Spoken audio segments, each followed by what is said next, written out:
I'm standing alone in the bridal suite at Willamette Valley Vineyard, staring at my reflection in this full-length mirror. My wedding dress, perfect. Every single seam, every crystal, exactly where it should be.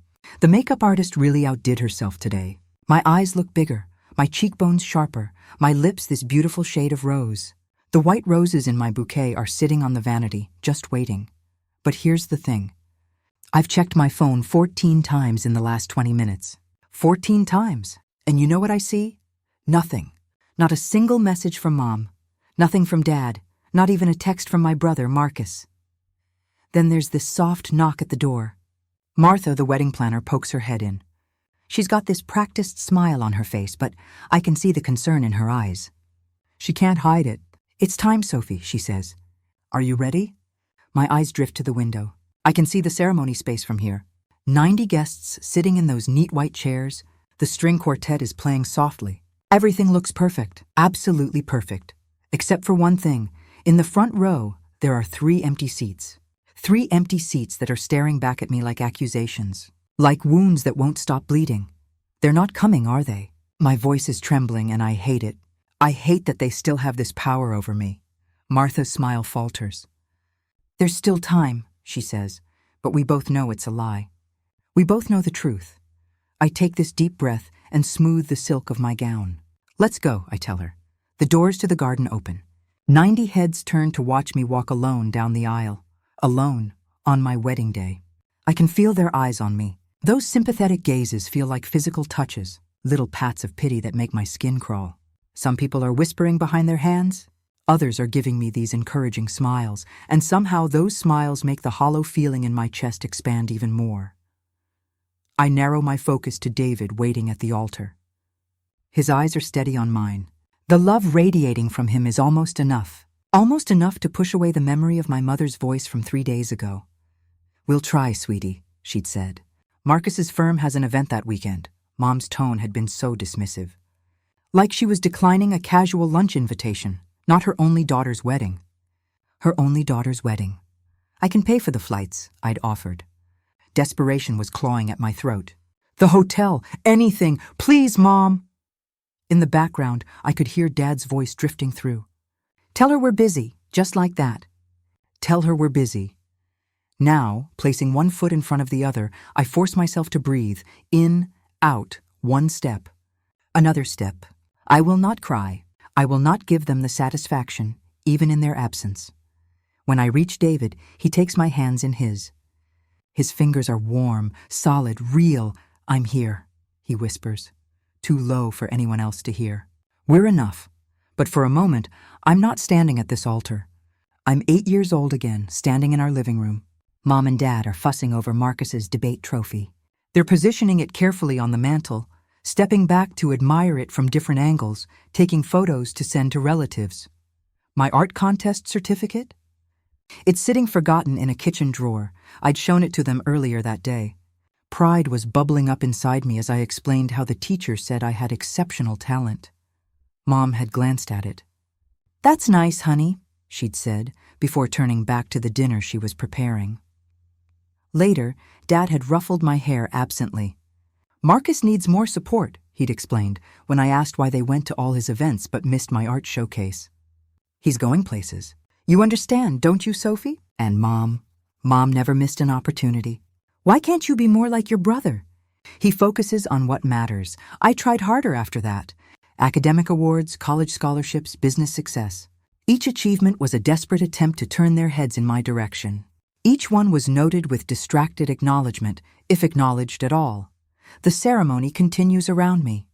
I say my vows, and with each promise, my voice grows stronger. I choose a future based on seeing each other clearly, I tell David.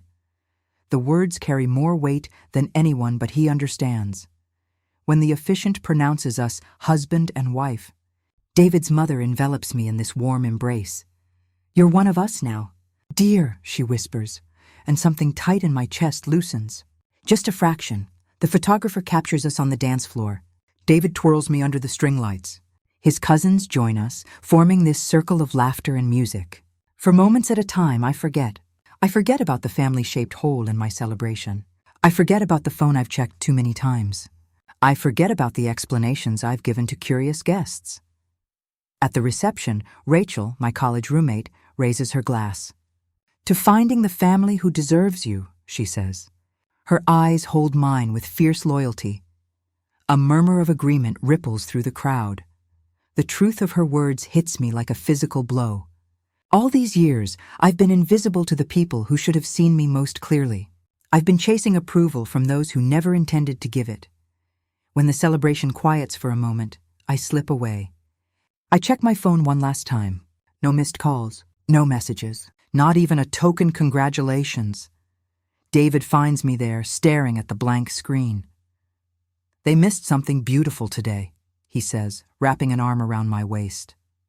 I look up at him. At the man who has never once made me feel like I needed to earn his attention. I think of his family, who welcomed me without reservation. I think of friends who traveled across the country to stand beside me. I set the phone down. Their choice, I say, feeling lighter than I have in years. Not my burden, and for the first time I almost believe it. 2 years pass. 2 years of silence from the people who raised me. I'm leaning back in my ergonomic chair, staring at the computer screen. Acquisition of Horizon Motion Studio, finalized at $21 million. $21 million. 2 years of negotiation. 5 years of building from scratch, and now, validation in the form of 8 figures. My office door bursts open. My team floods in with bottles of champagne and plastic flutes. To Sophie, Jen, my creative director, raises her glass. The woman who built something from nothing while certain people weren't looking. I smile, clinking glasses with 12 people who actually showed up for me. 12 people who saw me when my own family couldn't. We're celebrating when my phone buzzes. A notification from Instagram. Marcus posting about his twin daughter's private school fundraiser. I shouldn't look. I know I shouldn't. But I do anyway. There they are.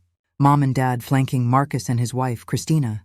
Their identical daughters in matching plaid uniforms. The caption reads, "Family tradition continues.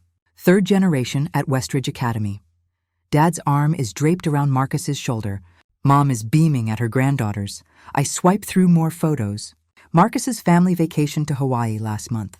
The holiday gathering I wasn't invited to. Dad's retirement party. In each one, they look like the perfect American family, minus one daughter. But what's more telling than the photos is what they represent.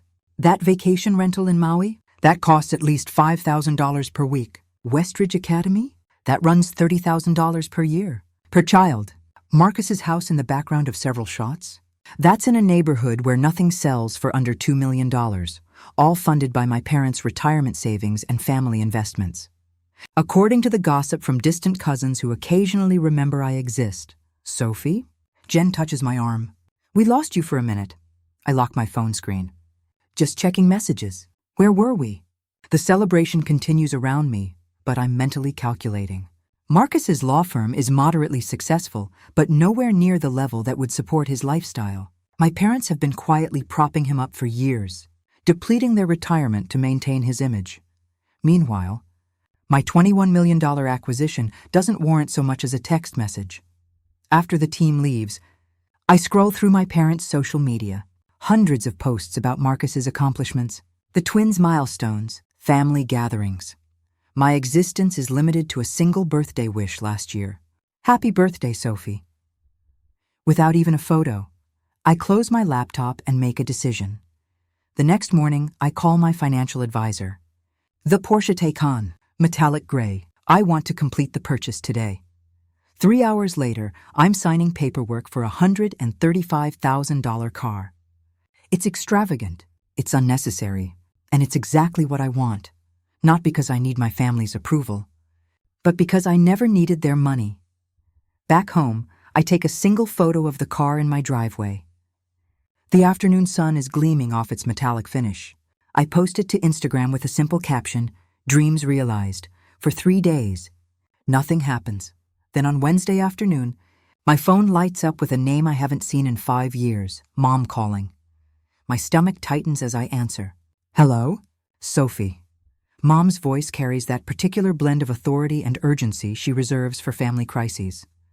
"We need to talk. Family meeting tomorrow? Family meeting?" I repeat, hearing the disbelief in my voice. After 5 years of silence, you're calling about a family meeting? This is important, she pauses. I can hear Dad's voice in the background.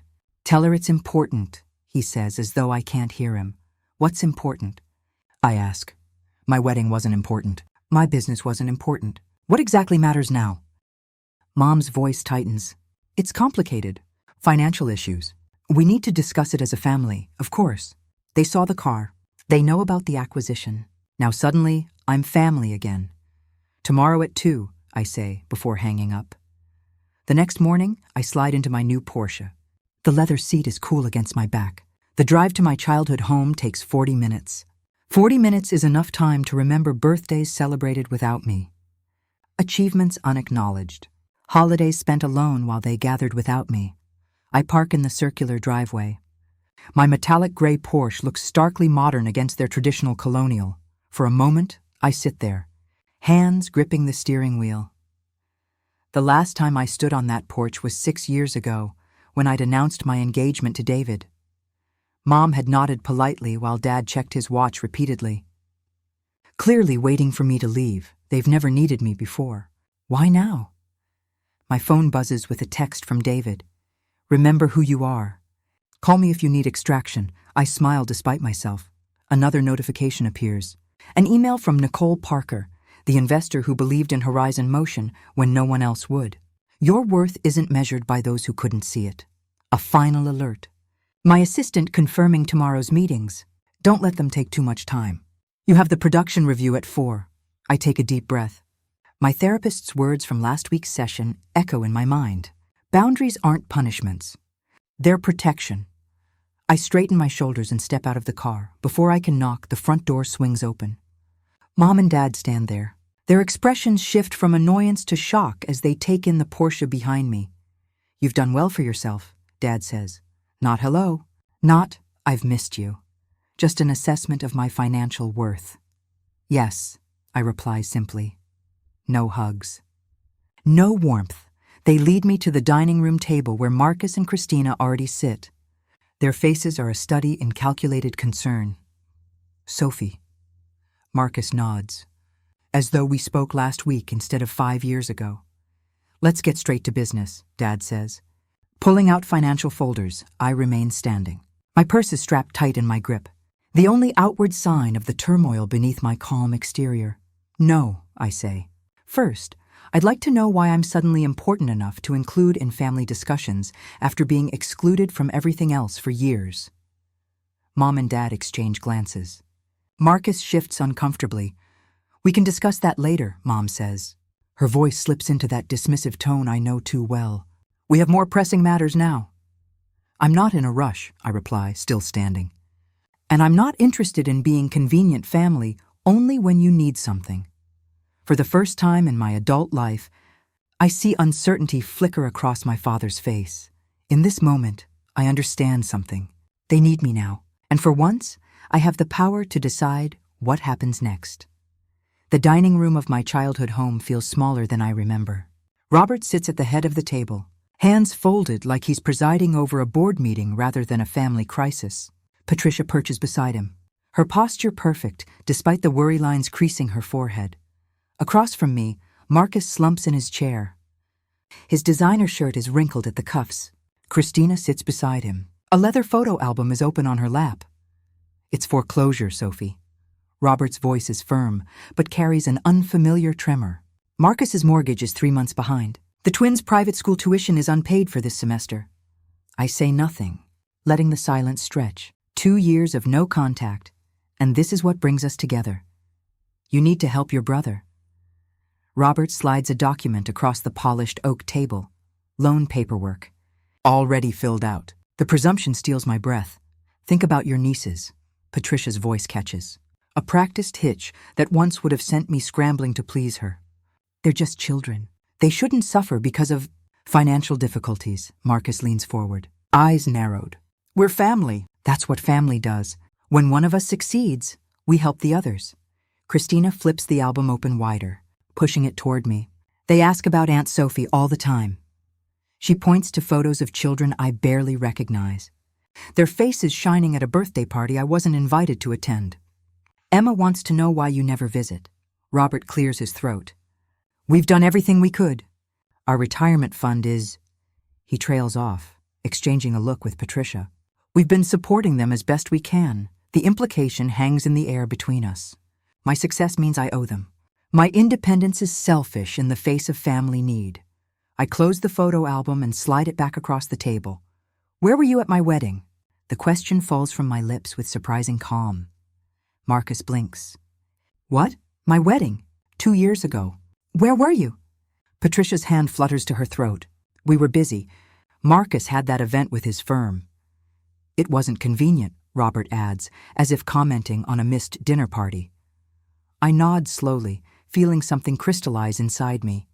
And yet here you are now, because you saw the Porsche on Instagram. You only contacted me because you saw the car. Marcus's face flushes. That's not fair, isn't it? I sit straighter, feeling the power of my financial independence in my spine. Where there once was an anxious curve, there's steel. I built everything alone.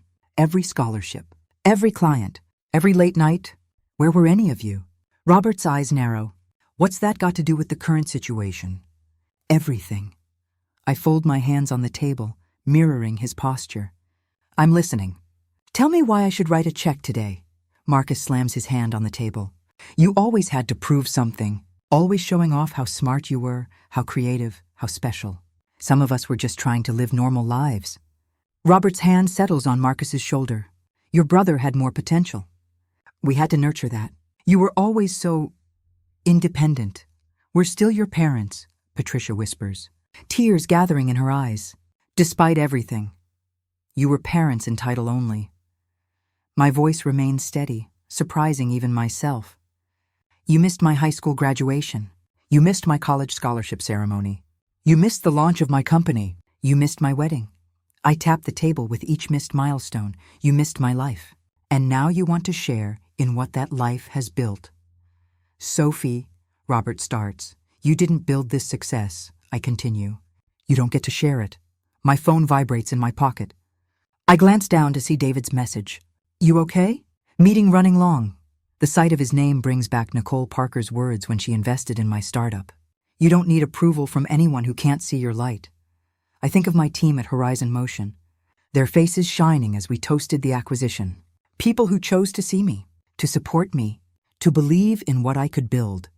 In my briefcase rests the contract for the foundation funding, signed by the board last Tuesday. People who trust me with purpose. Not just money. Robert slides the loan paperwork closer to me. We're only asking for what's reasonable. Family helps family. The interest rate is quite fair, Patricia adds. As if offering a favor, Marcus's smirk returns. Confident now. Blood is thicker than water, Sophie. I stand slowly, deliberately. The motion draws their eyes. Their bodies lean forward expectantly. I reach for my briefcase and set it on the table with a soft thud. I've made a different decision, I say. Marcus's eyes fix on my hands as I unlatch the briefcase. Robert shifts forward in his chair. Patricia's fingers twist the napkin in her lap. Instead of a checkbook, I withdraw a single document and place it on the table. This is the announcement for the Collins Media Scholarship Foundation. $16 million to create opportunities for young women in digital media arts. I smooth the paper with my fingertips. The press release goes out tomorrow morning. 16 million? Marcus chokes out the number, named after Miss Collins, my high school media arts teacher, the woman who attended my gallery showings when my family was too busy. The money is legally protected in a foundation trust. The board approved the allocation last week. Silence falls like concrete across the table. I'm helping girls who never got the applause I didn't get, I say, gathering my belongings. That's what family means to me. Marcus's face contorts, veins standing out on his forehead. You're wasting it on strangers, on nobody girls who deserve better than what I got. I snap my briefcase closed. Girls who need someone to invest in them. My parents sit stunned, staring at the paper that represents millions they'll never touch. I pick up my phone, turning the screen toward them. A recording app displays an active timer. 36 minutes, 14 seconds, and counting. I've also documented every manipulative message from today, I say quietly. Every threat, every demand, every guilt trip, just in case anyone gets creative with legal claims against the foundation. I walk toward the door, my footsteps echoing in the silence. Behind me, I hear Marcus's chair scrape back violently. "You can't just leave," his voice cracks. "We need that money." I pause at the threshold, not turning back. "No, Marcus. What you needed was to show up. At my graduation, at my company launch, at my wedding." I place my hand on the doorknob.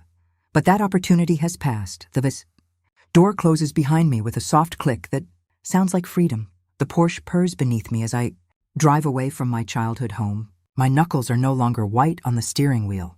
The further I get, the steadier my hands become. I press the call button on my dashboard. "It's done," I tell David when he answers. "They showed exactly who they are." "How bad was it?" His voice fills the car, concern wrapped around each word. "Exactly what we expected." I take a deep breath, feeling lighter than I have in hours. Marcus lost his mind when I showed him the foundation paperwork. Dad tried to salvage the situation, but Mom just kept crying about family obligation. "Are you okay?" A fair question. I glance at myself in the rearview mirror, surprised to find no tears. No flush of embarrassment, only a clear-eyed woman looking back. I'm better than okay. For the first time I saw them clearly, without hoping for something different. "I'm proud of you," David says. "Remember Foundation Board meeting at 9 tomorrow morning. Everything's ready for the press announcement. The timing had been deliberate. Establish the foundation legally before any family confrontation. Schedule the announcement before they could regroup. No emotional pleas, just legal structures they couldn't penetrate. The Collins Media Scholarship would be my legacy. Not a family drama. I'll be ready, I promise, before ending the call." The first message comes at 11:47 p.m. By midnight, my phone buzzes continuously with family emergency texts. I silence it and place it face down on my nightstand. The house is quiet, except for David's steady breathing beside me. I don't need to read their messages to know what they contain. Morning brings 6 voicemails from my mother. The progression is evident in her tone, from weepy pleas about family unity to sharp accusations of betrayal, culminating in threats about what people will think of a daughter abandoning her family in their time of need. "You've dealt with worse," I tell myself as I apply mascara. The morning routine grounding me. My navy suit hangs ready on the closet door, the one I wore when signing the acquisition papers. David hands me coffee in my favorite mug. "Marcus has been calling business associates," he says, scrolling through his phone. "And your dad tried reaching my uncle." Predictable. I take a sip. The coffee bitter but fortifying. They're moving faster than I expected, but not more cleverly. The Foundation Board meeting goes smoothly. 12 accomplished women from media and finance, all personally vetted, all committed to supporting young female artists. The press release is approved unanimously. Launch details finalized. The first scholarship recipient will be selected in 6 months. I'm reviewing the event venue proposal when Jessica from reception calls. "Miss Rivers, your family is here. They're causing quite a scene." Through the glass walls of my office, I can see security already moving toward the lobby. I straighten papers that don't need straightening. "Have security escort them out, please." Calmly and professionally. I watch through the windows as my mother's voice rises over the general office hum. My daughter is abandoning her family. Her hands gesture wildly, her pearl earrings swinging with the motion. Marcus stands beside her, arms crossed, face flushed with that particular shade of red it used to turn when he was denied something as a child. My team watches me for cues. I stand, smooth my skirt, walk to my office door. "It's being handled," I tell them with a calm I've practiced for this moment. "Let's continue with our work." Security escorts my family toward the elevators. Marcus's voice carries back. "This isn't over! We have family obligations you can't just ignore." That evening, I draft a single email to all 3 of them. "I have documented your harassment at my workplace. Any further attempts to contact me at my office will result in a formal complaint. All communication regarding family matters must be directed through my attorney, whose contact information is attached. Sophie, direct and clear," says Dr. Morgan. My therapist, 2 days later, we sit in her sunlit office. The faint smell of jasmine tea between us. How did it feel sending that? Necessary. I trace the pattern on the armchair. Not satisfying exactly. More like setting a boundary. Yes, I look up at her. They're showing who they've always been, aren't they? People tend to reveal themselves under pressure, Dr. Morgan says. What you're seeing now isn't new behavior, just intensified. The realization washes over me. Simple but profound. I wanted their love, but they wanted my resources. That's an important distinction. All those years. My voice trails off as connections form. The childhood neglect, the absent parents, the way they appeared only when I had something to offer. It wasn't my job to earn their love. It was their job to give it freely. And now I know I'm not responsible for fixing them, I say, feeling the truth of it settle in my bones. There's freedom in that. The next morning brings news that Marcus has contacted the Portland Chronicle about a family dispute. The reporter, smarter than Marcus anticipated, asks why none of them attended my wedding. The resulting story paints a picture Marcus hadn't intended. Parents absent during milestones, suddenly interested when money appeared. My mother's social media rant generates an unexpected wave of support for me. Former classmates, business associates, even distant relatives reach out with messages of solidarity. We always wondered why they never talked about your success. Writes a cousin I haven't seen in years. Robert's attempts to contact my investors fizzle when they refuse to. Discuss a personal matter. The community rallies around the Scholarship Foundation instead. Applications are already pouring in months before the official launch. The Portland Business Journal requests an interview about the foundation. I agree, setting clear parameters. We'll discuss the scholarship's purpose and impact, not family matters. The reporter, Diana Wells, meets me at the foundation's temporary office space. This is an impressive initiative, she says, reviewing the prospectus. $16 million is substantial seed funding. What inspired such generosity? I consider my words carefully. I had a teacher who saw potential in me when others didn't. Miss Collins changed my life by simply paying attention. I want to create that opportunity for young women who might otherwise be overlooked. You've built an impressive career, Diana notes. Horizon Motion's acquisition was one of the biggest tech stories last year. Is your family proud? The question hangs between us. I could dodge it, redirect to safer territory. Instead, I meet her eyes directly. My success was built without family support. They weren't at my wedding, my graduation, or when I sold my company. Diana's pen pauses. That provides interesting context for the foundation's mission. Later that week, the article appears with the headline, "Self-Made Success Creates Legacy of Support." The contrast between my generosity and my family's entitlement becomes public narrative. When news of Marcus's house foreclosure breaks days later, the community connects the dots without my saying a word.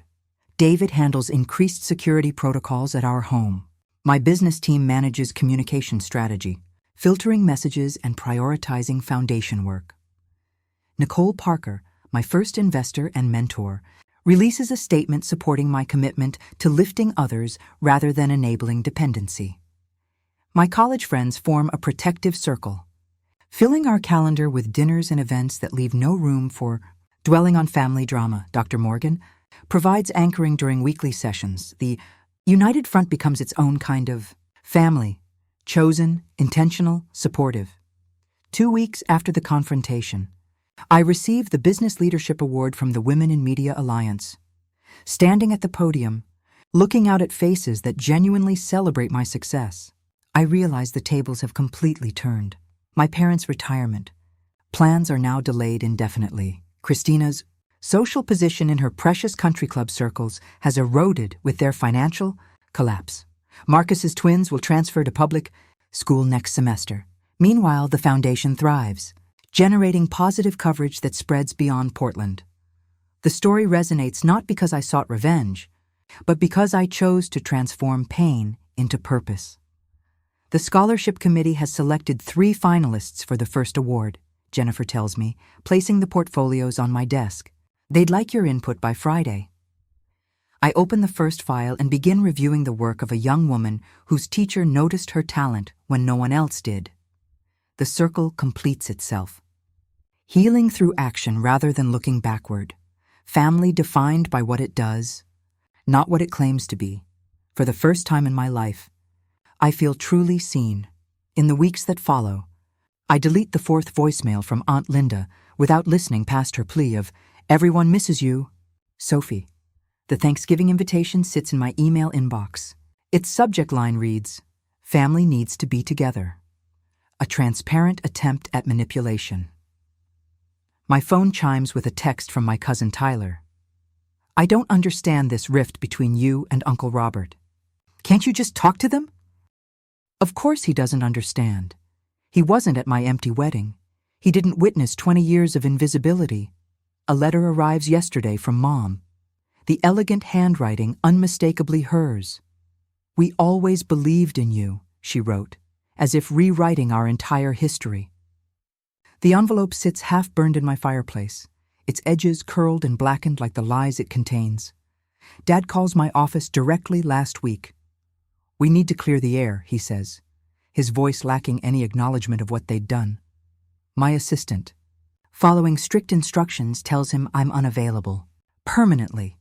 The final straw comes when Marcus sends the twins to my office with handmade cards. "We miss Aunt Sophie," written in childish handwriting I know isn't theirs. The manipulation is so transparent it makes my stomach turn. They're using every emotional lever they can find, David observes that evening, examining the cards on our kitchen counter.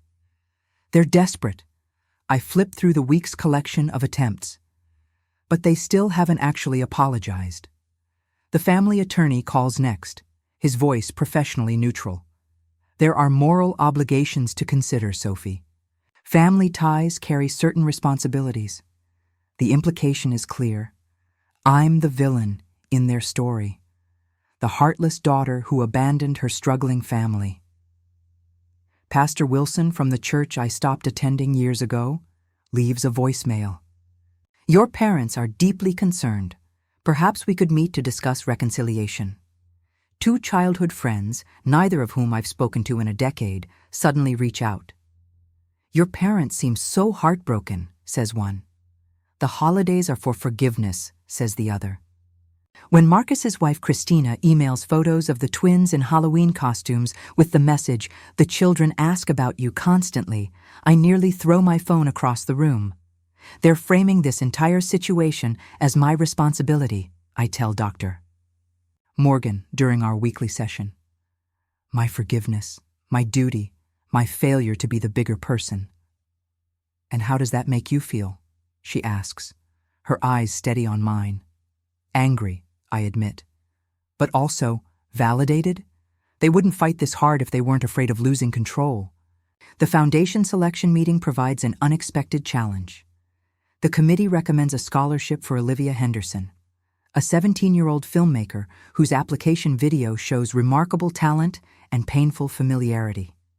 She reminds me of myself, I tell David that night. I watch her interview video again. Olivia's eyes hold the same weariness I see in my own wedding photos. She talks about finding her voice through filmmaking when her family couldn't hear her. What if I'm wrong to cut them off completely? The question slips out before I can stop it. David sits beside me on the couch. "What brought this on, Olivia? If I'm telling these girls to find their strength, am I modeling that by running away from my family?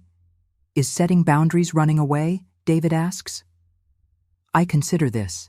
No, boundaries aren't abandonment. What would you tell Olivia if her family treated her like yours treated you? The answer comes easily. I tell her she deserves people who see her worth. Exactly. The Thursday before Thanksgiving, I host dinner at our home. The dining room table extends to accommodate everyone. David beside me, Nicole across from us, my business team scattered between. Olivia sits at the opposite end, her scholarship certificate framed on the sideboard behind her. Our home glows with warmth my parents' house never had. Candles flicker in silver holders. Laughter rings against the ceiling. No one here needs to prove their worth to be seen. I raise my glass. To those who see us as we are. The toast echoes around the table. My phone stays off. Notifications silenced. The meal unfolds in perfect rhythm. Conversations flowing without the undercurrent of judgment I grew up with. Over dessert, I announced the Foundation's new mentorship program. I'll be personally involved with each recipient, I explain. We're creating connections that matter. Olivia's eyes widen. You'll be mentoring us yourself?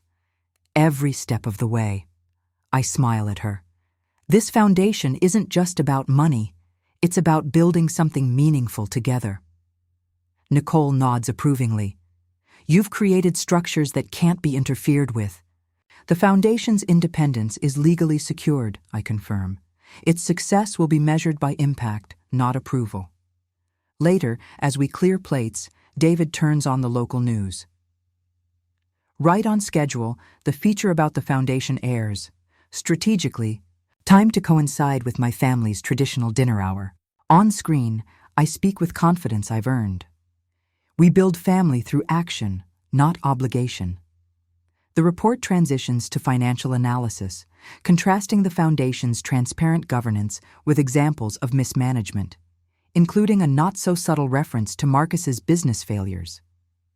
Olivia watches, transfixed.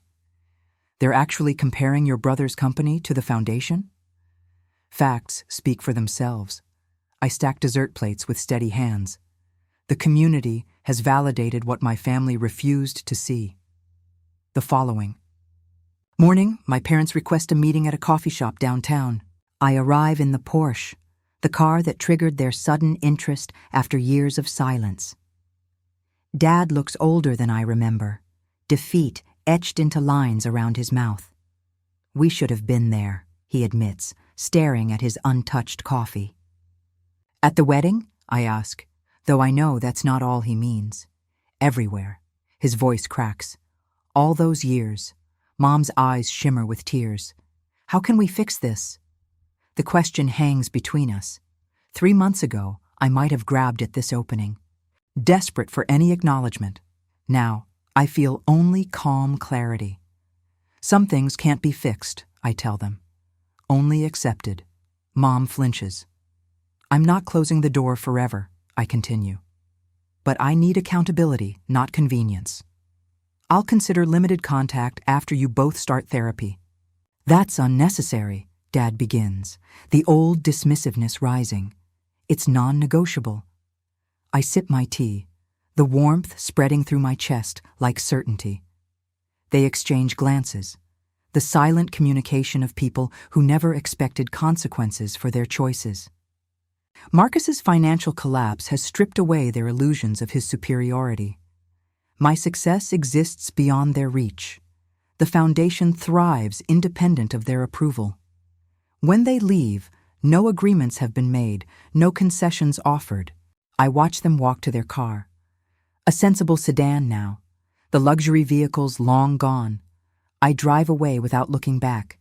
Freedom replacing obligation in every beat of my heart. The Foundation awaits.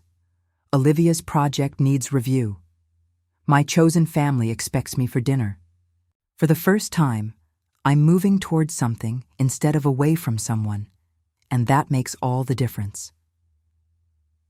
3 weeks after that coffee shop meeting, something unexpected happens. I'm in the Foundation office, reviewing applications with Jennifer, when my phone rings. Unknown number. I almost don't answer. But something makes me pick up. Sophie Rivers?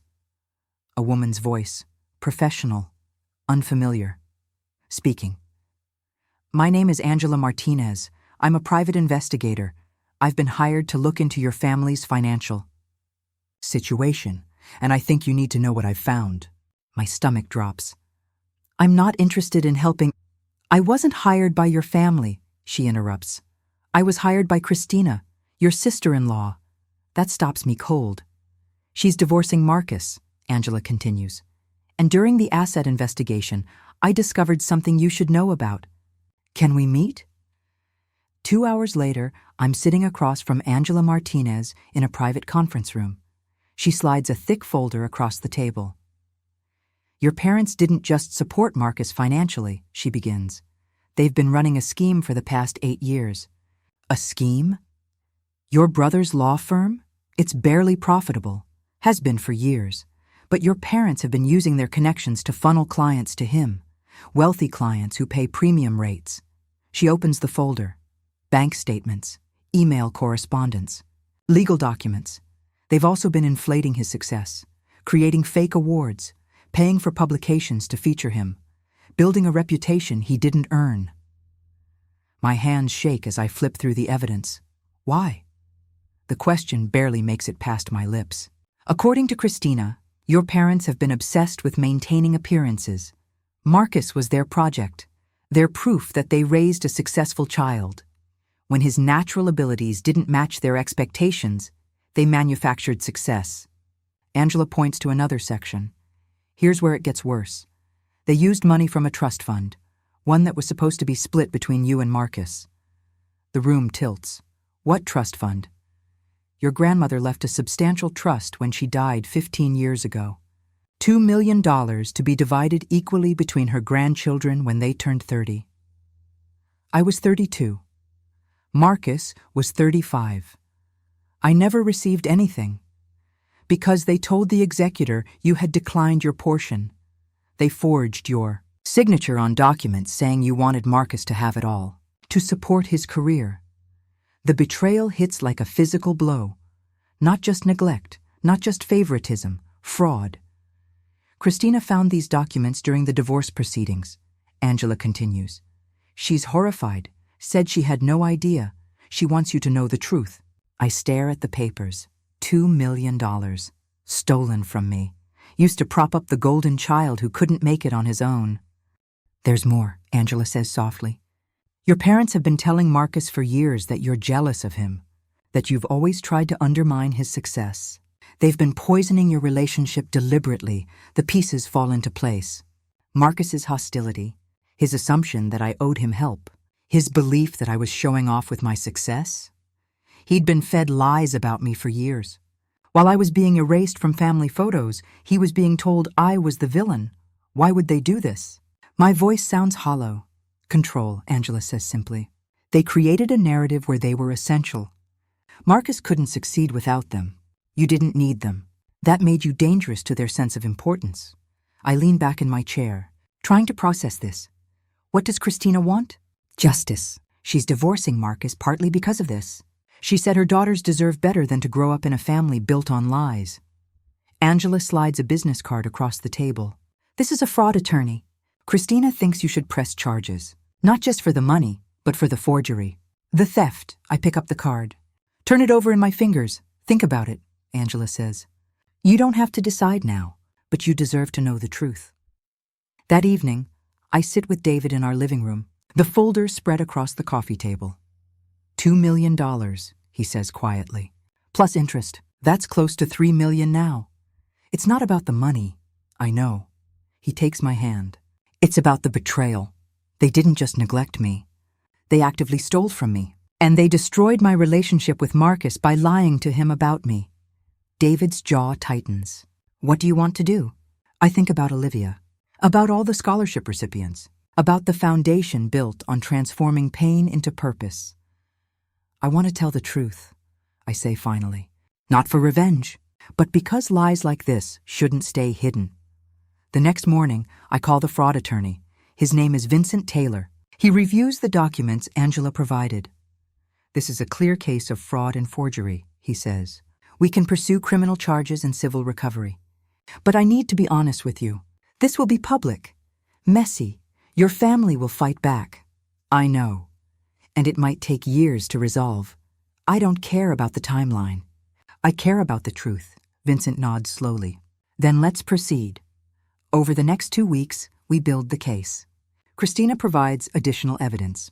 Bank records showing the trust fund disbursements. Emails between my parents discussing how to keep me from finding out. Documents with my forged signature. The attorney advises filing both criminal and civil charges. The criminal case for fraud and forgery. The civil case to recover the stolen funds. There's one more thing, Vincent says during our final preparation meeting. Christina wants to testify. She has recordings of your parents admitting to the scheme. She started recording after she found the documents. He plays one of the recordings. My mother's voice fills the room. We had to protect Marcus. Sophie never needed us. She would have been fine without the money, my father responds. She's doing well anyway, better than Marcus ever could without our help. We made the right choice. What about the forgery? Christina's voice on the recording, sharp with anger. A technicality, Patricia dismisses. We're her parents. We know what's best for both our children. The recording ends. I sit in silence, hearing them justify stealing from me, hearing them admit they knew exactly what they were doing. This changes everything, Vincent says. With this evidence, we have them. File everything, I tell him. I want this on record.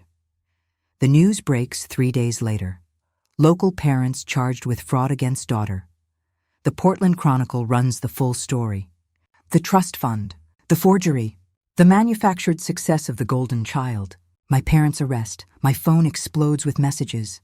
But this time, they're different. Former teachers reaching out with support. I always knew something was wrong. Distant relatives expressing shock. We had no idea. Business associates offering solidarity. This explains so much. And surprisingly, a message from Marcus. We need to talk. I didn't know. I swear I didn't know about the trust fund. I stare at the message for a long time before responding. Coffee, Thursday, 2 p.m. Thursday comes. I arrive at the coffee shop first. Choose a table by the window. My hands are steadier than I expected. Marcus walks in, looking nothing like the confident man from my parents' dining room 3 months ago. He's lost weight. His expensive suit hangs loose. There are dark circles under his eyes. He sits down across from me without ordering anything. I didn't know, he says immediately. About the trust fund. About the forgery. I swear, Sophie. I didn't know. I study his face. Looking for the lie, but all I see is devastation. Christina showed me everything, he continues, after she left. All the documents, the recordings. I've spent 3 weeks going through every file, every email. He pulls out his phone, opens a folder, hands it to me. I scroll through screenshots. Emails from our parents to Marcus, praising him, building him up, and subtly, consistently tearing me down. Sophie's just doing her thing. She doesn't need family support like you do. Your sister has always been more interested in proving herself than being part of the family. Don't worry about Sophie. She's fine on her own. You're the one who needs us, message after message, year after year, creating a narrative. They told me you didn't want to be close, Marcus says, his voice breaking, that you thought you were better than us, that your success made you arrogant. I believed them, he continues. God help me, I believed every word. I thought you were the one pulling away. I thought you were too good for us. I set the phone down. And now? Now I see that they played us both. He wipes his eyes roughly. They made you invisible and made me dependent. They stole from you and made me believe I'd earned everything. They destroyed our relationship to maintain control. The trust fund, I say. Did you really not know? I thought it was all mine. They told me Grandma had left everything to me because I was struggling, that she wanted to help me specifically. He laughs bitterly. I should have questioned it. Should have asked why Grandma would cut you out. But I was so desperate to believe I deserved something. We sit in silence for a moment. Christina left me, he finally says. Took the girls. Filed for divorce. She said she can't be married to someone who benefited from fraud, even unknowingly. I'm sorry. Don't be. She's right. And she's the one who made sure you found out. She could have stayed quiet. Could have just divorced me and walked away. But she said you deserved the truth. He looks directly at me for the first time. I'm testifying against them. Against Mom and Dad. The prosecutor contacted me. I'm going to tell the truth about everything. This surprises me. Marcus, no, he cuts me off. You don't understand. I've spent my entire life believing I was special. That I had this potential everyone could see. But I didn't. I was mediocre at best, and they couldn't accept it. So they manufactured success for me. And in doing that, they had to diminish you. Because if we were both successful, it would be clear they hadn't created anything. I was just average, and you were exceptional despite them. He pulls out an envelope, slides it across the table. That's every penny I have left after the foreclosure. $43,000. It's nowhere near what they stole from you, but it's something. I don't touch the envelope. I don't want your money. It's not about what you want. It's about what's right. They used stolen money to support me. This is me trying to make it right.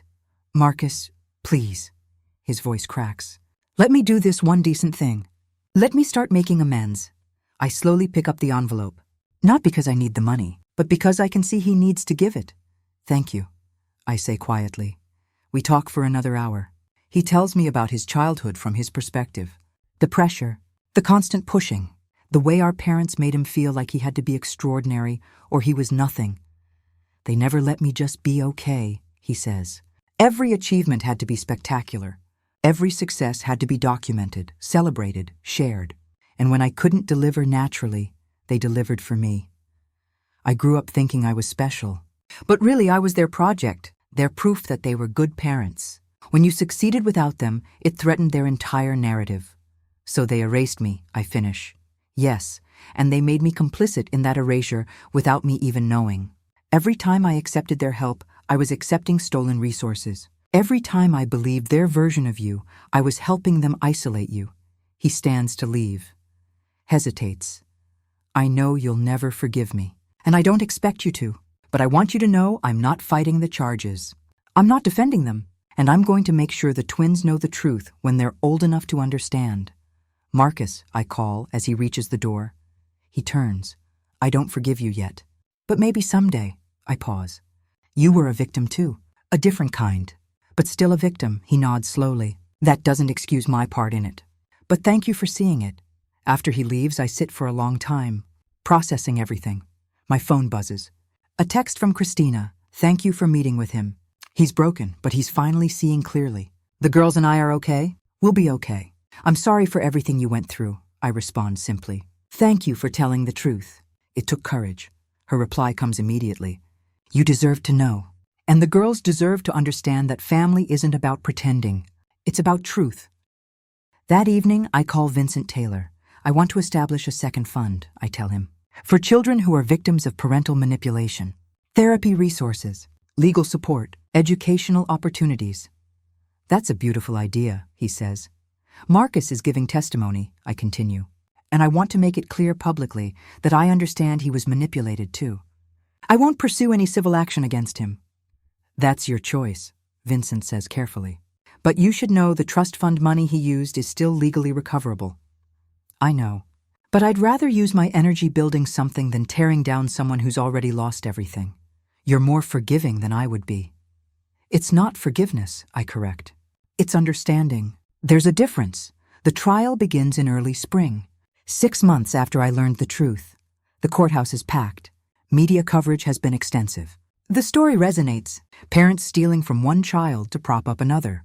The golden child who didn't know he was built on lies. The forgotten daughter who succeeded despite systematic erasure. I sit in the front row with David beside me. Vincent at the prosecutor's table. My parents are led in. They look diminished. Patricia's designer clothes replaced with a simple gray suit. Robert's confident bearing replaced with hunched shoulders. They don't look at me. The prosecutor opens with a clear narrative. This case is about two parents who couldn't accept that their son was ordinary. So they stole from their daughter to make him extraordinary. And in the process, they destroyed both their children's lives. The evidence is presented methodically. The trust fund documents, the forged signatures, bank records showing where the money went, emails discussing the deception. Then Christina takes the stand. She's calm, professional, devastating in her honesty. I found the documents by accident, she testifies. During the divorce proceedings, I was looking for asset information, and I found files labeled Trust Fund, M only. When I confronted my in-laws, they admitted everything. Said it was for Marcus's own good, that Sophie didn't need the help. Did they express any remorse? The prosecutor asks. No, they said they'd do it again. That protecting Marcus was their duty as parents. The defense attorney tries to paint Christina as a vengeful ex-wife, but she remains steady. I'm not testifying out of revenge, she says. I'm testifying because Sophie deserves justice. And because my daughters need to know that truth matters more than image, Marcus testifies next. He looks directly at our parents as he speaks. They told me Sophie was arrogant, distant, uninterested in family. I believed them because they were my parents. I accepted money I thought I'd earned, opportunities I thought I'd created, success I thought was mine. But none of it was real. When did you learn the truth? The prosecutor asks. When Christina showed me the documents, the forged signatures, The stolen trust fund. The emails where they discussed how to keep Sophie from finding out? How did that make you feel? Like my entire life was a lie. His voice breaks. Like I was never actually good at anything. I was just subsidized. The defense attorney cross-examines. But you benefited from this alleged fraud, didn't you? Yes. You lived in a nice house, sent your children to private school, maintained a lifestyle. Built on stolen money, Marcus interrupts. Yes, I benefited from fraud. I didn't know it was fraud, but I benefited. And I'm prepared to face consequences for that. This seems to surprise the defense attorney. You're admitting guilt? I'm admitting truth. I was a tool they used. That doesn't excuse my part in it, but it's the reality. When it's my turn to testify, I walk to the stand with steady steps. The prosecutor is gentle. Tell us about your relationship with your parents growing up. I do. Not with anger, but with facts. The missed events, the dismissed achievements, the comparison to Marcus, the erasure. My wedding day, I say, I stood at the altar alone. 90 guests attended. 3 family members didn't. My parents and my brother. Because Marcus had a work event. How did that make you feel? Invisible. Like I'd spent my whole life trying to be seen by people who were determined not to look. When did you learn about the trust fund? 6 months ago. A private investigator contacted me. I learned that not only had my parents neglected me emotionally, they'd stolen from me financially. And they'd used that stolen money to manufacture success for my brother while telling me I was on my own. The defense attorney's cross-examination is predictable. Isn't it true you're quite wealthy? Yes. You sold your company for $21 million? Yes. So you don't really need the trust fund money? This isn't about need, I say clearly. It's about theft. They forged my signature. They stole money that was legally mine. Whether I need it or not doesn't change the crime. Aren't you just angry that your parents favored your brother? I'm not angry about favoritism. Children understand that parents sometimes have favorites. I'm angry about fraud, about systematic erasure, about being stolen from and lied to. The defense attorney changes tactics. You've established a foundation to help young women. Isn't this trial just publicity for that foundation? No. This trial is about holding people accountable for crimes they committed. The foundation exists regardless of this case, but you must admit the publicity has been good for your image. The wronged daughter, the self-made success. I didn't seek this publicity. I sought justice. There's a difference. My parents testify in their own defense. Patricia takes the stand first. She's tearful, apologetic, but her apologies feel practiced. I always loved both my children, she says. Marcus just needed more help. Sophie was so independent, so capable. I thought she'd be fine. Did you forge your daughter's signature? The prosecutor asks. Pause. Yes, but I did it for the family's benefit. Marcus needed yes or no. Did you commit forgery? Yes. Robert's testimony is different. He's defiant. Sophie turned out fine, he says. Better than fine. She's wealthy, successful.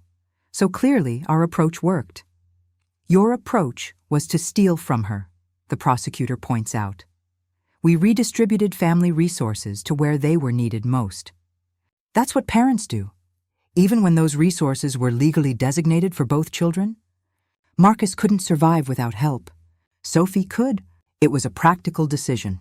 The jury deliberates for 2 days. When they return, the verdict is clear. Guilty on all counts: fraud, forgery, theft. Sentencing comes 2 weeks later. The judge is a woman in her 60s.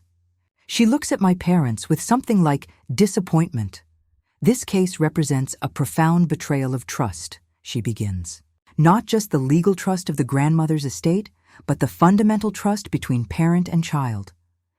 You systematically erased one child while artificially inflating another. You stole money. You forged documents. And when confronted, you showed no remorse.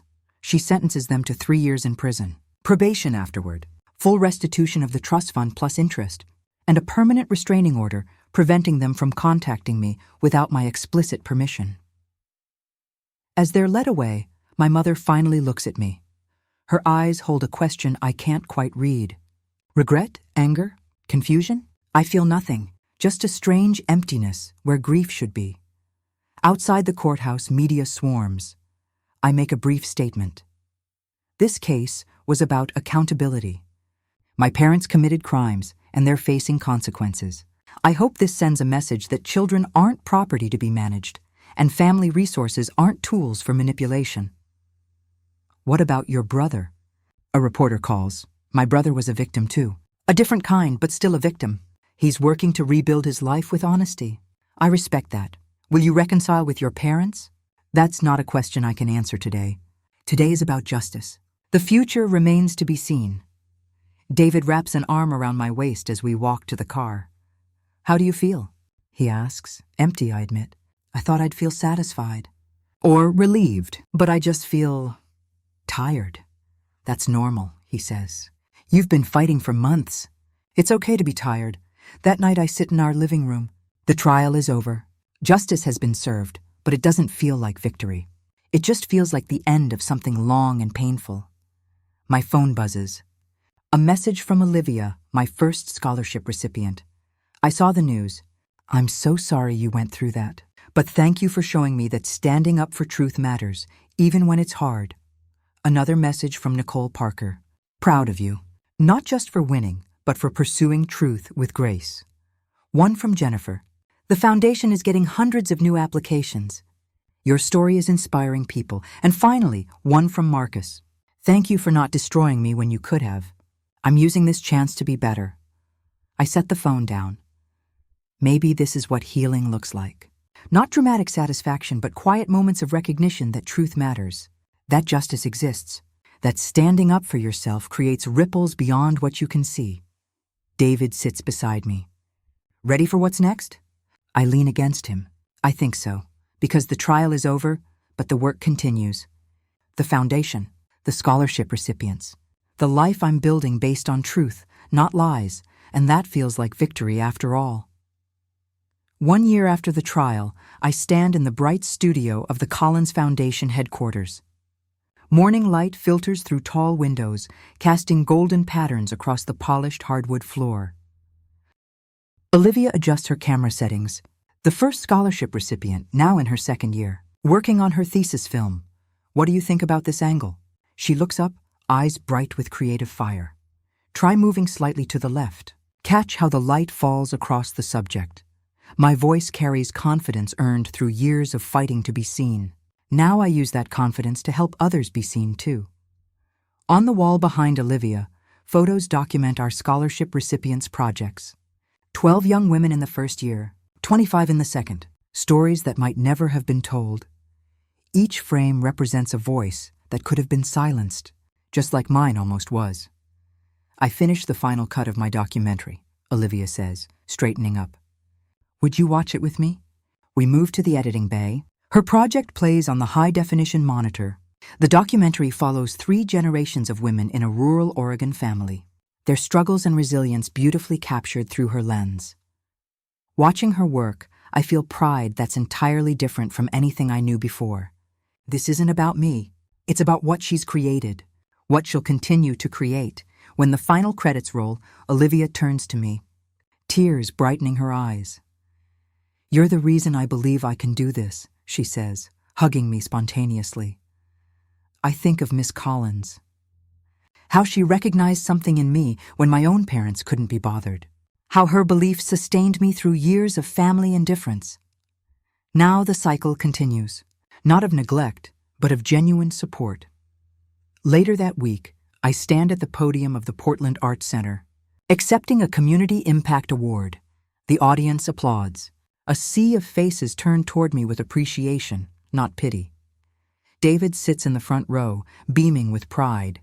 There are no empty seats causing me pain tonight. No phantom family members I wish were here.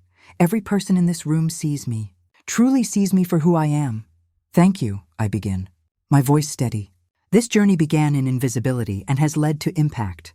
For years, I measured my worth by approval I couldn't earn from people who refused to give it. I pause. Let my gaze sweep across the room. Now I measure it by what we build together. The foundation has awarded 37 scholarships. We've provided mental health resources to 80 families dealing with parental manipulation. We've created legal support systems for young adults discovering financial fraud. This isn't my achievement. It's ours. Everyone in this room who chose to see worth in others. The standing ovation washes over me like a cleansing wave. My therapist calls it post-traumatic growth. This strange peace I've found after accepting that some wounds never fully heal, but can transform into purpose. I maintain careful boundaries with extended family. Some relatives have apologized for their part in the enabling. Others have distanced themselves, uncomfortable with the truth. Holiday gatherings now center around chosen family. Celebrations filled with genuine joy rather than dread. The parking fund for students facing financial hardship, my latest project, ensures that talent isn't crushed by circumstance.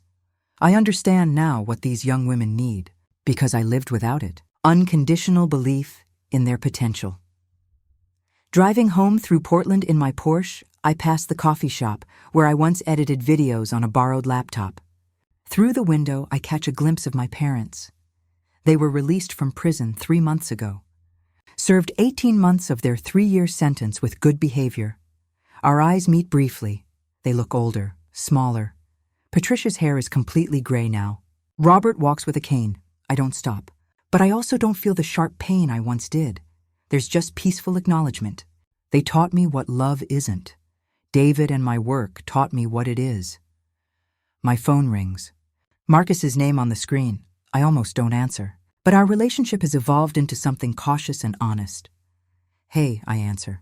Hey, are you busy? I wanted to update you on something. I have a few minutes. I started therapy. Real therapy, not the court-ordered sessions. And I'm working with a career counselor, trying to figure out who I actually am when nobody's manufacturing success for me. That's good, Marcus. I also wanted to tell you I'm starting a support group for people who were raised as golden children. Turns out there are a lot of us. People whose parents created impossible expectations and then manufactured achievements when we couldn't deliver naturally. This surprises me. That's really important work. I learned it from you. Transforming pain into purpose, he pauses. The girls ask about you sometimes. They're old enough now to understand some of what happened. Christina's been honest with them. What do they know? That their grandparents did something wrong. That Aunt Sophie was hurt by it. That we're all trying to be better now. How are they doing? Better than expected. Christina's engaged to someone new, a teacher. The girls like him. They're in public school now, and honestly, they seem happier. Less pressure. More just being kids? I'm glad. Sophie? His voice uncertain. Would you ever want to meet them? The girls? Not at my place or anything. Neutral ground. Just coffee or something. No pressure, I consider this. A year ago, the answer would have been no. Absolutely not. Now? Maybe, I say carefully. Let me think about it. That's fair. More than fair. Thank you for considering it. After we hang up, I sit with the question. David finds me in the living room. You okay? Marcus wants me to meet his daughters. Have coffee or something. How do you feel about that? Conflicted. They're innocent in all this. But they're also part of a system that hurt me deeply. You don't owe them anything, David says gently. I know. But maybe I owe myself the chance to see if healing is possible. Not forgetting, but moving forward. The next board meeting for the foundation brings new faces. We've expanded the board to include 2 former scholarship recipients, young women who understand firsthand what our mission means. During the meeting, we review applications for the 3rd year of scholarships. One application stands out. A 19-year-old named Sarah. Her essay describes growing up with a sibling who received all the attention, all the resources, all the love. I became invisible in my own family, she writes, but I found my voice through digital art. Now I want to help others find theirs. This one, I say, holding up the application. This is exactly who we're here for, Jennifer nods. Her portfolio is exceptional, raw talent that just needs support and belief. We award Sarah the scholarship unanimously. That evening, I video call her to deliver the news. Her face appears on screen, young, hopeful, guarded in the way I remember being. Sarah? I'm Sophie Rivers from the Collins Foundation. Yes, hello. Her voice shakes slightly. I'm calling to tell you that you've been selected for our full scholarship. 4 years of support, mentorship, and resources to develop your digital art career. Silence. Then tears. Are you serious? She whispers. Completely serious. You have exceptional talent, and we want to invest in your future. I don't know what to say. You don't have to say anything. Just keep creating. Keep finding your voice. That's all we ask. After the call, I sit back in my chair, feeling that sense of purpose that has replaced the hollow ache of seeking approval. This is what healing looks like, not erasing the past, but building something meaningful from it. David brings me tea. Another life changed? Another voice amplified, I correct. She was always talented. She just needed someone to see it. Like you. Like me. We sit together in comfortable silence. My phone buzzes. An email from my parents' attorney. Your parents would like to request a meeting. They've completed their court-ordered therapy and would like the opportunity to apologize in person. No expectations. No demands. Just an opportunity to speak. I show David the email. What do you think? He asks. I think I'm not ready. Maybe someday, but not today. That's fair. I respond to the email. Thank you for reaching out. I'm not prepared for a meeting at this time. Perhaps in the future. For now, I wish them well in their continued therapy. Setting the phone down feels like freedom. Not running away, but choosing my own timeline. My own terms. The Foundation's annual gala takes place in late autumn. 300 guests. 37 scholarship recipients past and present. I stand at the podium for the keynote speech. 3 years ago, I stood at my wedding altar alone, I begin. The people who raised me chose not to attend. That moment could have defined me, could have confirmed the message they'd sent my entire life that I wasn't worth showing up for. Instead, it became a catalyst. Not for revenge, but for transformation. I learned that being unseen by some people doesn't make you invisible. It just means they're looking in the wrong direction. This foundation exists because I understand what it means to be overlooked, to have potential dismissed, to achieve success and have it ignored. But I also understand what it means to be seen by a teacher who cared, a partner who believed, friends who showed up, investors who took chances, and now by all of you. We're not just giving money or opportunities. We're saying, I see you. Your voice matters. Your story deserves to be told. That's what family should be. Not obligation or manipulation, but genuine seeing and supporting. The applause is thunderous. Afterward, scholarship recipients surround me, sharing their progress, their dreams, their gratitude. Olivia introduces me to her family. Her mother hugs me with tears in her eyes. Thank you for seeing what we couldn't afford to nurture, she says. You gave our daughter wings. She always had wings, I reply. I just helped her learn to use them. 6 months after the gala, spring arrives with unexpected warmth. I'm in my office at the foundation when Jennifer knocks softly. Sophie? There's someone here to see you. She says it's important. Who? Christina? Your former sister-in-law. I haven't seen Christina since the trial. We've exchanged occasional texts, but nothing substantial. Send her in. Christina enters looking different.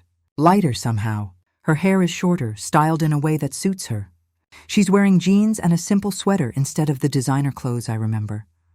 Thank you for seeing me, she says, sitting across from my desk.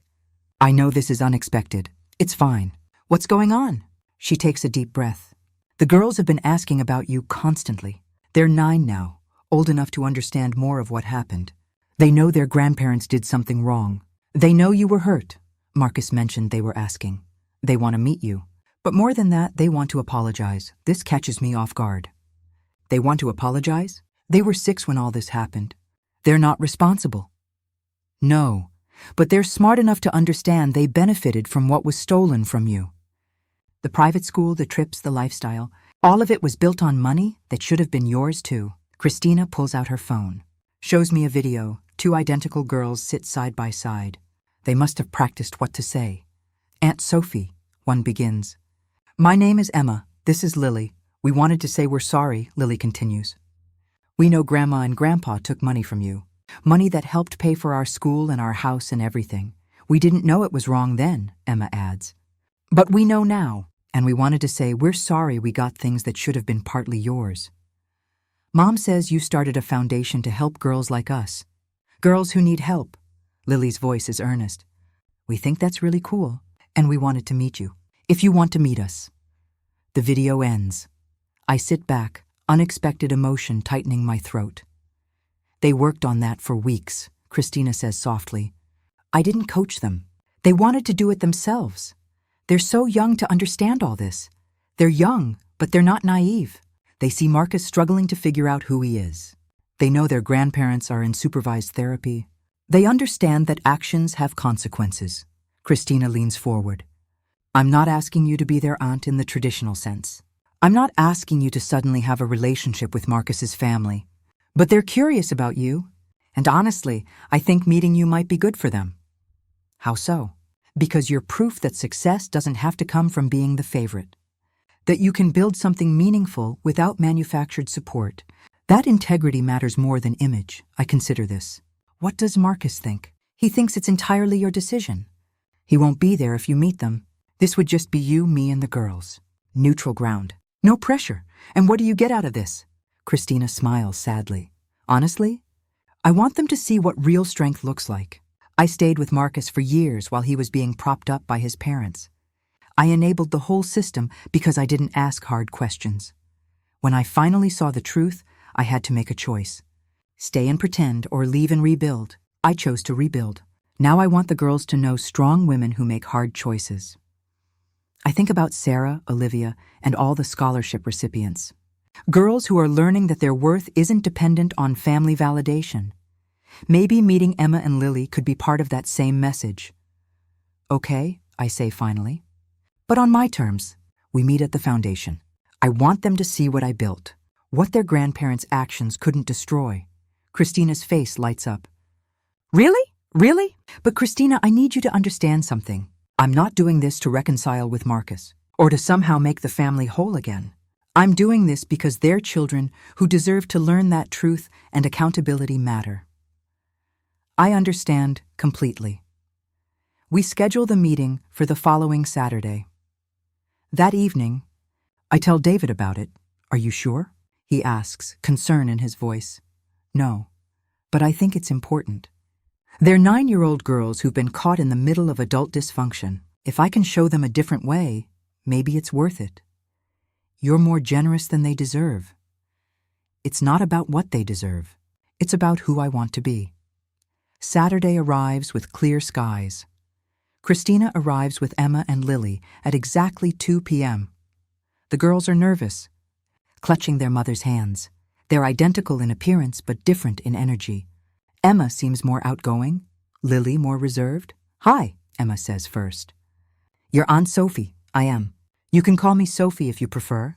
Can we call you Aunt Sophie? Lily asks quietly.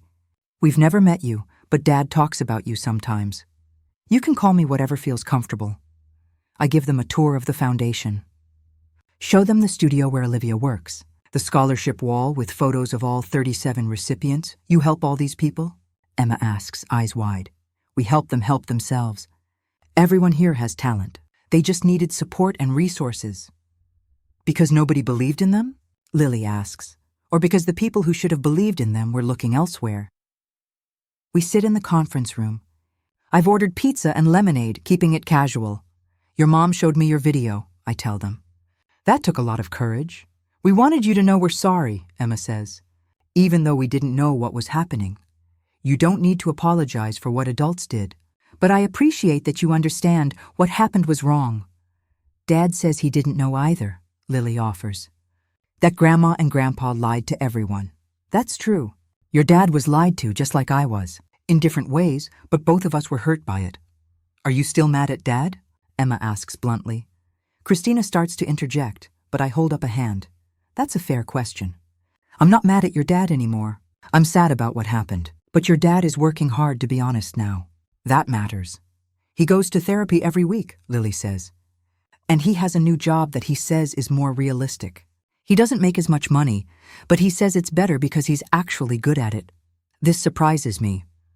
I didn't know he changed jobs, Christina nods.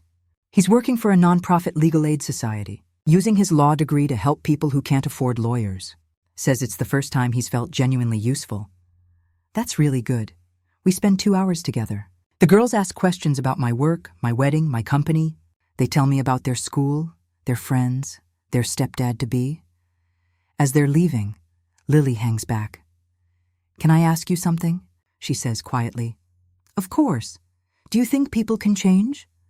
Like really change? I kneel down to her eye level. Why do you ask? Because Grandma and Grandpa say they're sorry now. And Dad is different. But Mom says sometimes sorry isn't enough. I don't understand when it is enough and when it isn't. This is a profound question from a 9-year-old. Here's what I think, I say carefully.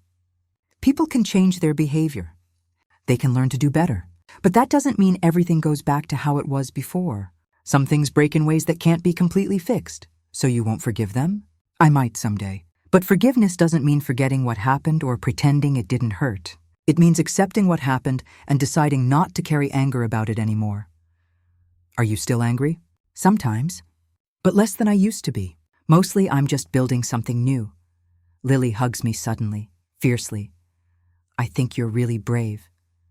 After they leave, I sit in my office for a long time. David finds me there as the sun sets. How did it go? Better than expected. They're good kids, smart, honest. Do you want to see them again? Maybe, on my terms. In small doses. I lean back in my chair. They asked if people can really change. What did you tell them? That behavior can change, but some things can't be completely repaired. Do you believe that about your parents? This is the question I've been avoiding for 2 years.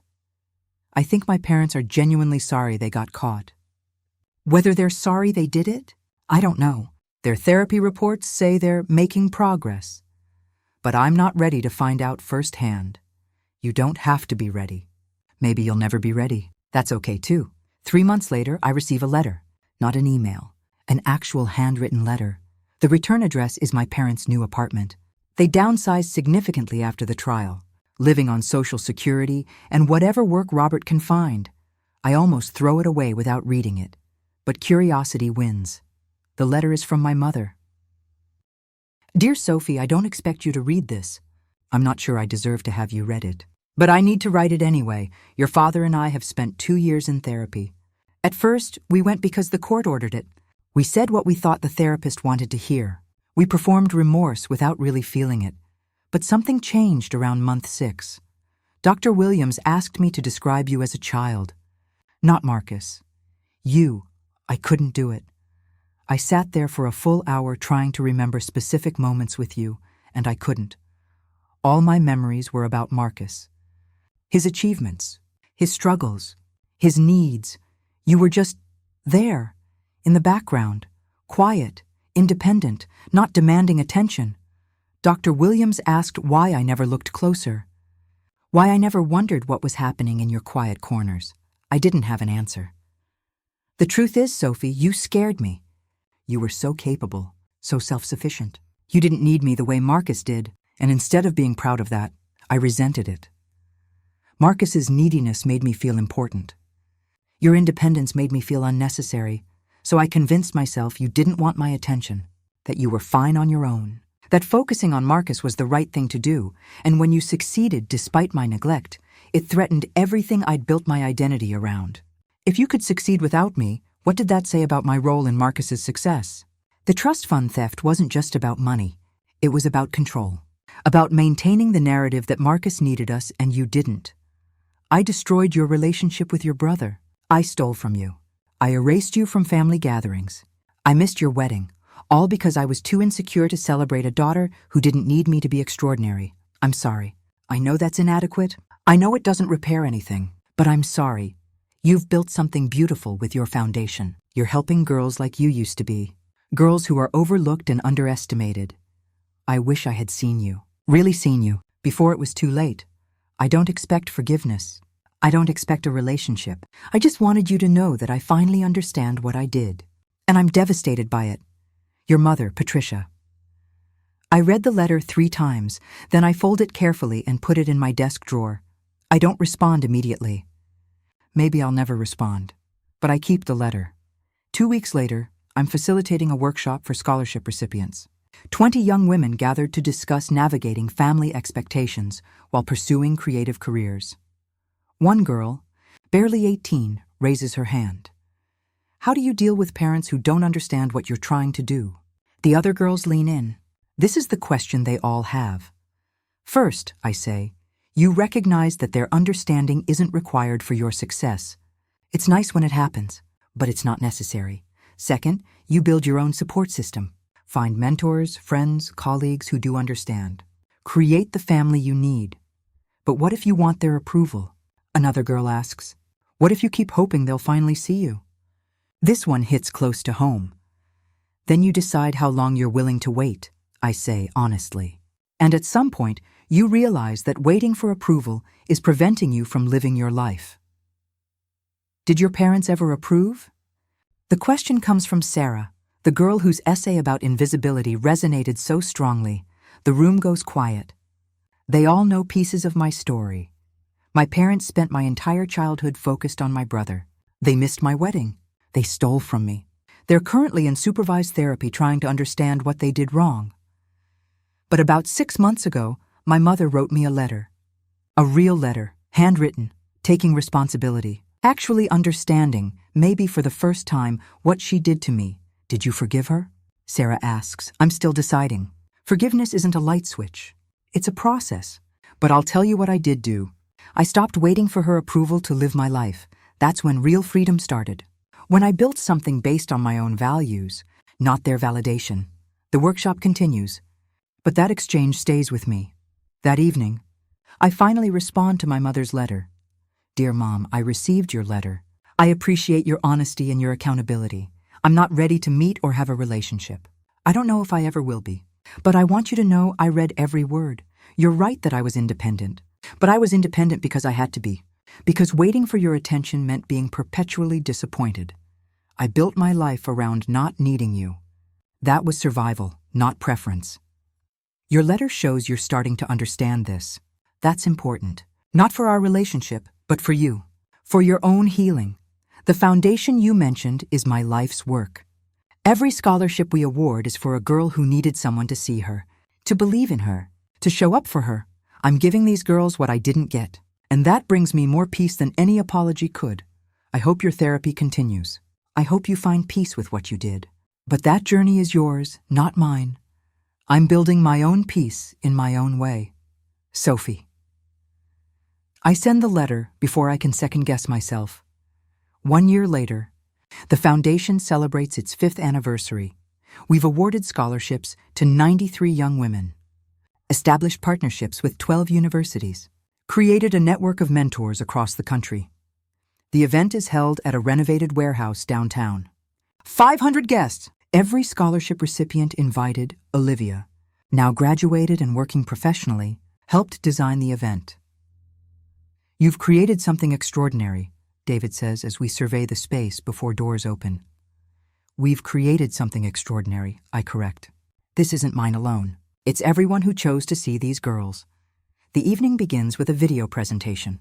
Scholarship recipients from all 5 years sharing their stories. Sarah, now a junior in college, talks about going from invisible to valued. The foundation didn't just give me money for school. They gave me proof that someone saw my worth.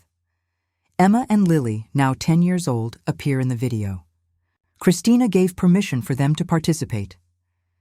Our Aunt Sophie started this foundation because she knows what it's like to be overlooked. Emma says, she's teaching us that family isn't just about blood. It's about who shows up for you, Lily adds. And we're learning to show up for each other, to really see people. The video ends with Olivia's voice. Sophie once told me that being unseen doesn't make you invisible. It just means people are looking in the wrong direction. This foundation is full of people who learn to look in the right direction. The applause is thunderous. I take the stage for my speech. 5 years ago, I stood at a crossroads. I could let the pain of family betrayal define me, or I could transform it into purpose. I chose transformation, not because I'm particularly noble, but because anger was exhausting, because holding on to pain was preventing me from building something meaningful. This foundation exists because 93 young women deserve to be seen, because talent shouldn't be wasted due to family dysfunction or financial hardship or simply being in the wrong place at the wrong time. But it also exists because I needed to prove something to myself, that my worth wasn't determined by people who refused to see it, that I could create the support system I never had. 5 years later, I can say with certainty, we succeeded. I gesture to the crowd, to the scholarship recipients scattered throughout, to the mentors and donors and supporters. This is what family looks like when it's built on choice rather than obligation, on seeing rather than performing, on truth rather than image. Thank you for being part of this family, for showing up, for seeing these extraordinary women and helping them see themselves. The standing ovation lasts several minutes. Afterward, people swarm me with congratulations and stories. A woman in her 60s approaches. She looks vaguely familiar, Sophie. I'm Eleanor Collins, Miss Collins' sister, my high school art teacher, the woman the foundation is named after. Oh my God, I didn't know you were coming. I wouldn't miss it. My sister passed away 2 years ago, but before she died, she talked about you constantly. She was so proud of what you built. Tears sting my eyes. She changed my life. You changed hers too. She told me that teaching you reminded her why she became a teacher. Because some students just need one person to believe in them. Eleanor hands me an envelope. She left this for you, made me promise to give it to you when the time was right. I think tonight is that time. Inside is a letter in Miss Collins's distinctive handwriting. Dear Sophie, if you're reading this, I'm gone. But I wanted you to know how profoundly you impacted my life. When you walked into my media arts class 20 years ago, I saw something special. Not just talent, though you had that in abundance. I saw hunger, a deep need to be seen and valued. I recognized it because I felt it too. My own family never understood my choice to teach. They wanted me to be a doctor, a lawyer, something prestigious. Teaching art to high school students seemed frivolous to them. But then I met students like you. Students whose entire worlds expanded because someone noticed their gift. Students who blossomed when given attention and resources. You taught me that the work matters, that seeing one person can change everything. I heard about your foundation, about how you're creating the support system you needed. I'm not surprised. You always had the courage to transform pain into something beautiful. Keep seeing these girls, Sophie. Keep showing them that their voices matter. That's the most important work anyone can do. With love and admiration, Miss Collins. I fold the letter carefully, tears streaming down my face. She would be so proud of tonight, Eleanor says softly. I wish she could see it. She does.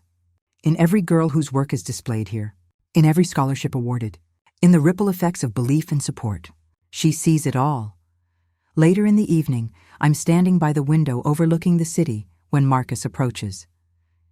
We've maintained a cautious, distant relationship over the past year. Occasional texts, brief updates, nothing deep, but not hostile. Hey, he says. Hey, I didn't know you were coming. Christina brought the girls. They insisted. I stayed in the background, but I wanted to see this. He gestures to the space around us. The celebration, the success. You really did it. Built something from nothing. From pain, I correct. Not nothing. Pain. Yeah. He's quiet for a moment. I'm working on my own version of that. The support group for former Golden Children has 20 regular members now. That's good. We meet every week. Talk about the pressure, the manufactured success, the identity crisis when you realize you're not actually who your parents said you were.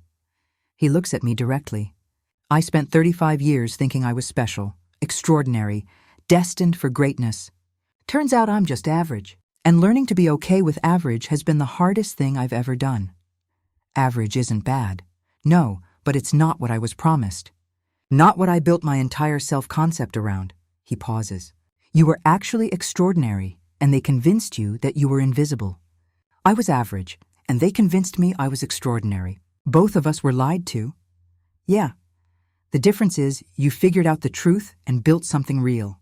I'm still figuring it out. You're doing the work, I tell him. That's what matters. The girls talk about you constantly. They want to apply for the scholarship when they're old enough. This makes me smile. They have 7 years. Emma wants to be a documentary filmmaker like Olivia. Lily wants to study social justice. They're both obsessed with the idea of helping people who are overlooked. Wonder where they got that idea? From you. And from watching what happens when someone actually faces consequences for their actions. They've seen me lose everything and rebuild honestly. They've seen their grandparents go to prison and come out different. They've seen you transform pain into purpose. They're learning that integrity matters more than image. Thanks to you. After Marcus leaves, David finds me. You okay? Yeah, just thinking about how strange healing is. It's not linear. It's not simple.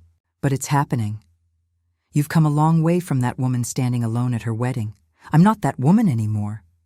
She was so focused on being seen by people who were determined not to look. I'm focused on seeing others now. It's better this way. The event winds down around midnight. Scholarship recipients linger, not wanting the night to end. I gather them in a circle. I want you all to remember something, I tell them. Your worth isn't determined by who sees it. You are valuable whether you're recognized or not. But you also deserve to be seen, to have your work celebrated, to have people show up for you. So as you move forward, remember two things. Don't wait for approval that may never come. And when you find people who do see you, hold on to them. Build with them. Create the family you need. Most importantly, pay it forward. Someday, you'll meet someone who's invisible, someone talented and worthy and completely overlooked. See them. That's how we heal the world. The drive home is quiet. David holds my hand across the console. What are you thinking? He asks. That 5 years ago, I thought my story was about rejection, about not being enough, about losing the family I was born into. And now? Now I see it differently. It was never about not being enough. It was about them not being capable of seeing what was there. My story isn't about loss. It's about liberation, about building something authentic when the facade crumbled. Every girl we help, every scholarship we award, every life we touch. That's the real story. Not what I lost, but what I built. David squeezes my hand. I'm proud of you. I'm proud of us. You've been there every step. You saw me when no one else would. You made yourself impossible not to see. That night, I sit at my desk. I pull out a journal I've kept since the wedding. I flip to the first entry, the one written the day after, when I was raw and hurt and confused. Today, I married the love of my life with 90 guests in attendance and 3 people missing, the 3 people who should have been there no matter what. I don't understand how this happened, how I became so invisible to the people who raised me. I turn to the last empty page. Write a new entry. 5 years later, the foundation celebrated its anniversary tonight. 93 young women have been seen, supported, celebrated. Hundreds more have been helped through our support programs. I stood in a room full of people who chose to see me, not because I earned it or begged for it, but because they're capable of seeing. The people who missed my wedding are still out there, still learning to face what they did. Maybe someday we'll have a relationship again.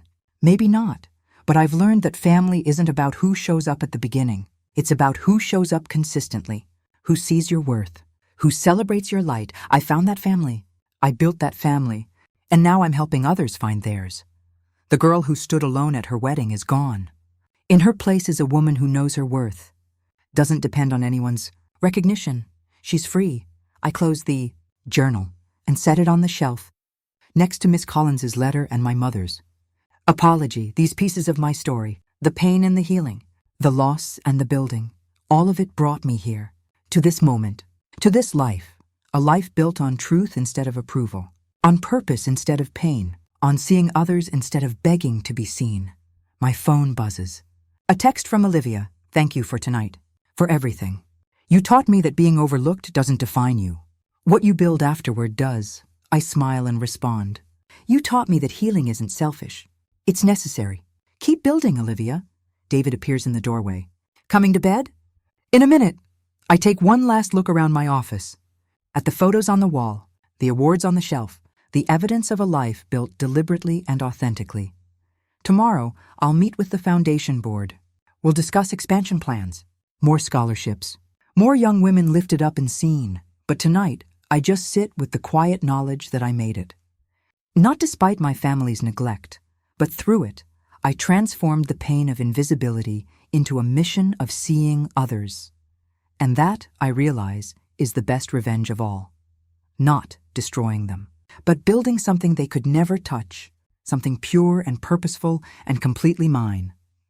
I turn off the light and head to bed, where David waits.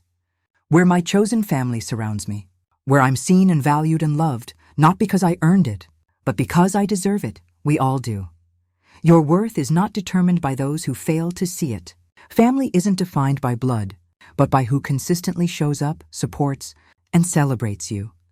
When people reveal themselves to be incapable of love or support, you have two choices: spend your life seeking their approval, or build something meaningful without it.